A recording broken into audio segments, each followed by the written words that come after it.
Friends, Peggy Hall back with you from thehealthyamerican.org. The topic of tonight's broadcast, I just want to give a little bit of a warning. It's a very difficult topic for me to cover, which is about animal experimentation and testing and vivisection. So if this is not a topic that you want to hear about, I totally understand. There is some good news, a little glimmer of hope and light at the end of the tunnel, which is why I wanted to share this information with you. It is as I say, a very difficult topic to talk about. So I want to sandwich it a little bit with something more encouraging at the beginning and a little more encouraging at the end. And then sandwiched in between, we'll talk about what's going on at the CDC, why these monkeys have been experimented on, and the very curious connection to your friend and not mine, Bob Kennedy. Yes, the dark history of that family continues. Let's talk about something a little more lighthearted right now, and that is the sponsor of this evening's video, and that is noblegoldinvestments.com. So I'll hop on over there, and I do want to share with you right off the bat that there's an incredible bonus going on this month, 10 1-ounce silver holiday coins, and that's available for new qualified accounts. So I just think that is the coolest thing, and you can find out more over at noblegoldinvestments.com. The message I have for you is that the Fed is out of options. Rate cuts, money printing, balance sheet reversals. They call it policy, but it's really more like panic. It's basically endgame economics where hope replaces discipline and the illusion of control finally breaks. The Fed is not cutting rates because things are strong. The Fed is cutting rates because the system is cracking. Inflation's eating savings and the labor market is stalling. Confidence in the dollar is fading fast. For decades, the Fed built a house out of paper, and now it seems like they're striking the match that could burn it down, leaving you to pay the price. Every cycle ends the same way: bubbles, bailouts, and broken retirements. That's why smart investors are moving to what is real gold and silver. When is the last time you actually held the wealth you've spent your life working for? I'm talking about physical gold and silver, friends. My friends at Noble Gold Investments have been helping Americans like you move from paper wealth into real tangible assets. Numbers on a screen can disappear, as you know, but physical gold and silver, they've outlasted every crisis in history. So I would love for you to go to noblegoldinvestments.com, get your free wealth protection kit today. I'll have a link for you in the description box below, along with a disclaimer that every investment carries a risk. So that's why you should get your questions answered by the experts in the United States. You'll speak to someone directly on the phone, and that's noblegoldinvestments.com. Discover how simple it is to protect your future. Friends, I'm going to share with you a newsletter that came in from a healthy American and a personal friend, Britt Lind. She heads up this organization called Kindness and Science in Action. The tagline is defending health, freedom, animals, and the environment. She has been working to expose the fraud, the corruption, the horrors of animal testing, and how the big corporations like the petrochemical industry and pharmaceutical industry and the medical industry are all in on this. So look at these poor little monkeys. They are so sweet and they look like they are terrified. And here is another beautiful picture. And these are called Japanese snow macaque, I think is the pronunciation. And this was on the cover of a magazine in California called Westways. And again, Britt has this on the website. And she said that the loving bond between this couple is evident as the male holds the female close, protecting her from the elements, their fur covered in ice. I'm sharing with you these pictures because this is the topic of our broadcast. And there is some good news on the horizon. And the headline that I got from Britt's email, newsletter actually, that I'm going to share with you, and I'll have that as a reprint in my Substack, peggyhall.substack.com. The title is "The CDC is going to phase out invasive monkey testing and vivisection." And vivisection is the experimentation on live animals. It's reprehensible and heinous. The question is, how are they going to phase this out? When, where, how quickly? And yes, it's a step in the right direction to have this announcement, but more scrutiny is needed. You know me, I want to hold their feet to the fire. So this repost of the newsletter, it starts out, these are Britt's words. We received word last week that the CDC is phasing out all invasive monkey testing and research. What does this mean? We have no idea of how long it will take to phase out the vivisection at the CDC. And we don't know if invasive means that they will continue other forms of experimentation on monkeys. We can only hope for the best, that all vivisection on monkeys will come to an end at the CDC. Now, before I go any further, I do need to relay to you this very dark and unsavory connection of Bob Kennedy and his aunt, Eunice Shriver. Here, you can see on the National Institutes of Health website, she started this organization. It must have been in the 60s, perhaps. Eunice Kennedy Shriver National Institute of Child Health and Human Development. And this really got the monkey testing and experimentation off the ground, and it is still running to this day. So inquiring minds want to know, why didn't Bob fess up to this? Just like, why didn't he fess up to the fact that his uncle, Bob's uncle, John F. Kennedy, is the one who championed and signed into law the Vaccine Assistance Act of 1962. And that is what kicked off what we are seeing today, of the government sticking its big fat nose into your healthcare choices. And what happened is that got the ball rolling for federal money to go to states and localities and schools so that children could become human pincushions. Why doesn't Bob ever talk about that? Why doesn't Bob ever talk about the monkey testing that his aunt Eunice Shriver oversaw and instituted at this Eunice Kennedy Shriver National Institute of Child Health and Human Development? It has been controversial for decades, and it is cruel. They have done horrible things that I don't even want to mention here. You want to look into that a little more deeply, you can. But suffice it to say, it is unsavory to say the least. But looking at how Bob treats animals, it's no surprise. I guess it runs in the family. I've done a whole detailed deep dive on the dark and deadly, dastardly Kennedy DNA, if you would like to see more. I hold them in no esteem whatsoever. Back to the newsletter.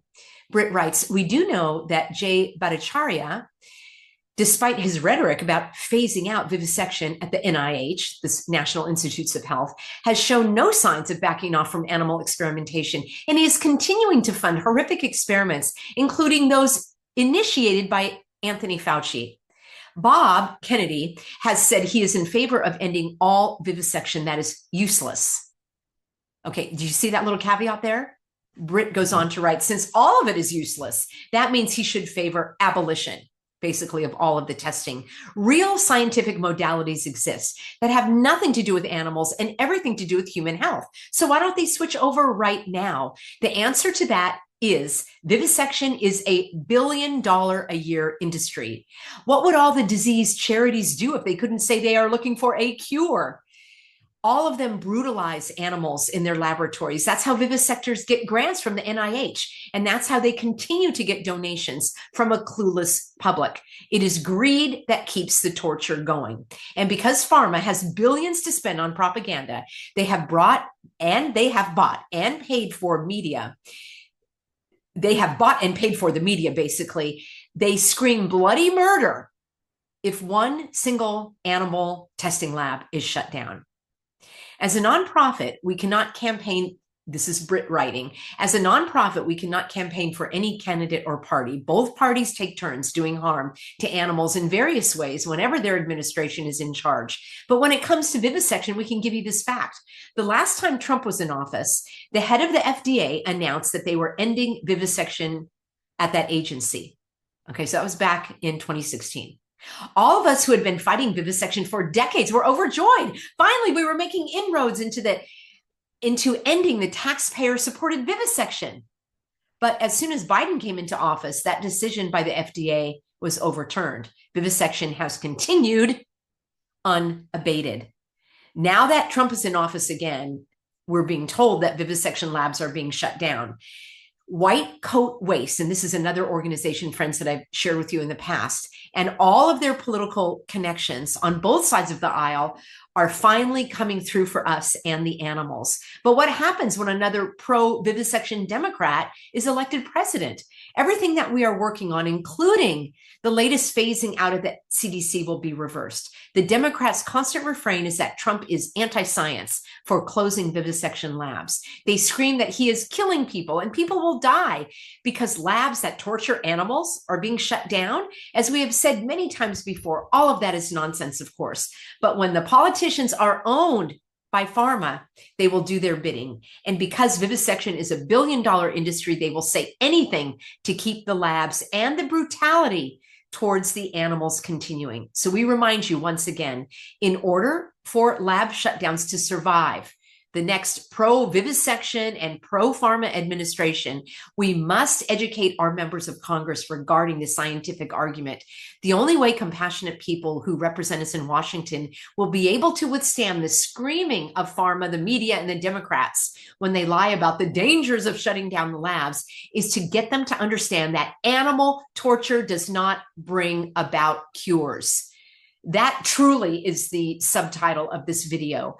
So I'm giving my own commentary here. So please write, she suggests, please write to your representatives on a regular basis and explain the scientific argument against vivisection in your own words.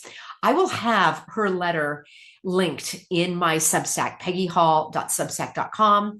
You can copy and paste that if you are of the mind to write to your elected representatives or your selected representatives or the public servants, as I call them. I will give a caveat. Of course, there are many who don't care that you write to them. However, it could be that someone is going to read this email that you send. And aren't you willing to take the chance that even a staffer would read this and be moved by the argument?